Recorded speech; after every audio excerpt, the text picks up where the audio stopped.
Good day, everyone. I am Princess Sarji Onyas from 3rd year BE Ed B. I am going to report about how our learners assess in the classroom. Learners are assessed in the classroom through various processes and measures appropriate to and congruent with learning competencies defined in the K-12 curriculum. Some of these processes and measures may be used for both formative and summative assessment, which have different goals. So what is assessment? Assessment allows both instructor and students to monitor progress towards achieving learning objectives and can be approached in a variety of ways. One of the assessment tools that is used for assessing students is formative assessment. According to Trumbull and Lash 2013, formative assessment refers to tools that identify misconceptions, struggles, and learning gaps along the way and assess how to close those gaps.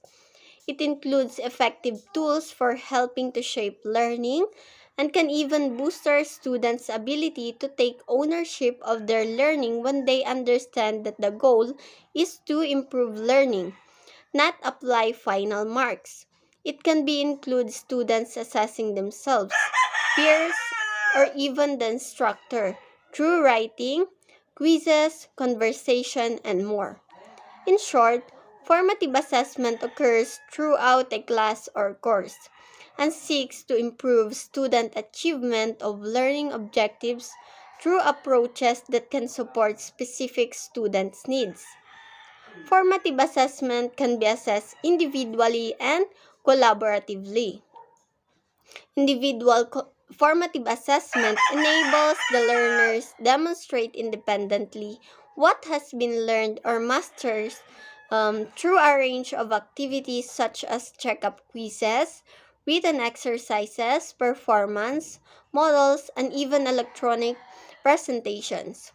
Formative assessment or the peer assessments allow students to support each other's learnings.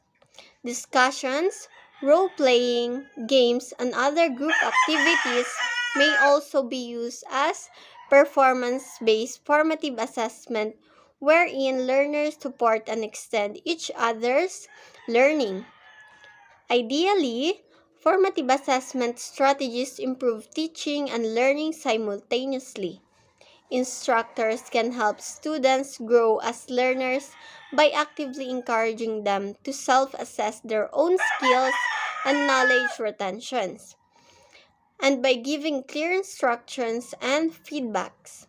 Um, Next assessment tools is the summative assessment. This form of assessment measures the different ways learners use and apply all relevant knowledge, understanding, and skills. It must be spaced properly over the quarter.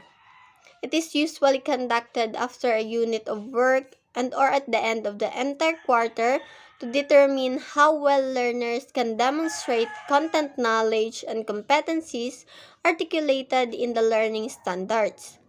Learners synthesize their knowledge, understanding, and skills during summative assessment. The result of this assessment are used as basis for computing grades.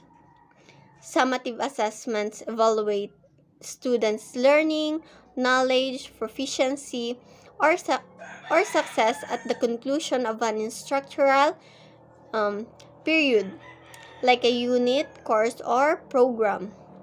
Summative assessments are almost always formally graded and often heavily weighted. Summative assessment can be used to a great effect in conjunction and alignment with formative assessment, and instructors can consider a variety of ways to combine these approaches. Same true with formative assessment. Summative assessment can also be assessed individually and collaboratively. Learners can be assessed individually through unit tests and quarterly assessment. Collaboratively, Learners may participate in group activities in which they cooperate to produce evidence of their learnings. The process of creating learning project is given more weight or importance than the product itself. Therefore, summative assessment are usually higher stakes than formative assessment. It is especially important to ensure that the assessment aligns with the goals and expected outcome of the instruction. In conclusion, those assessment tools can range from simply asking questions during a lesson to class presentation after a unit of study. Assessment is not only a way we can measure students' performance, but it is also a way for teachers to plan instruction and reflect on their own methods of teaching. So this ends my report.